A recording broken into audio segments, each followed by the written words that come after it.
Well, I'd say the thing that Ruby says in the book that is somehow become the most profound thing I've discovered in my life is that even the biggest problems in the world are just tiny problems stuck together. And that's something I'm really jealous for engineers. They grow up thinking in this mindset that you just break apart the problem and start with the tiniest problem and work your way through. And that's something I would say to the kids, that break it into smaller pieces, that you want to write a book and figure out what is the first tiny piece that you can do already today. And then maybe the other thing, which is like just persistency, and there's no overnight successes. You need years and years of work, but it can be fun and it can be very exhilarating and exciting, and to learn to sort of enjoy that journey also, not only the end product. And that they would have a little bit of a fearless relationship with technology, and a curious attitude towards it. I think one of the most beautiful things that happened to me when I was growing up is that my father brought us home a computer in, I think, 1993, and it was a laptop computer, and it was exorbitantly expensive at the time, and it was my dad's important work laptop. And what he's told us kids was that, you know, like, there's nothing you can do with the computer that can't be undone.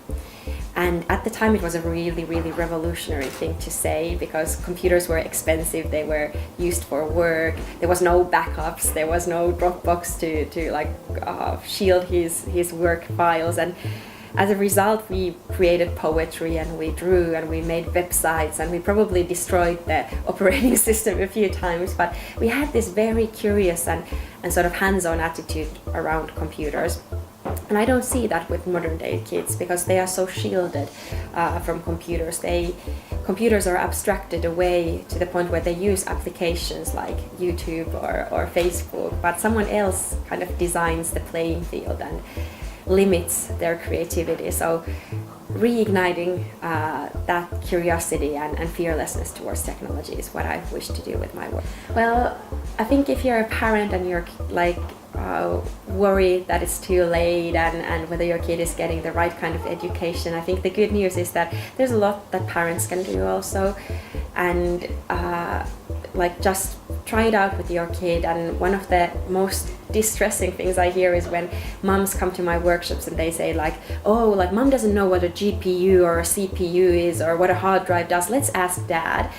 And like, dad doesn't know either. Dad is just really good at Googling things, and I think it's totally fine not to know as a parent, but the answer I would much rather hear is, oh, like mom doesn't know, but let's figure out, let's look together. So being a part of your kid's life, asking those questions, and not just assuming that your kid knows everything because they grew up with technology, is, I think, one of the most important steps. And then probably letting go of the word digital native. I think it's almost as removed from the reality as is the idea that, oh, like our kids are surrounded by English all day long. Of course they're going to be naturally able to pick up English and write a beautiful poem with it.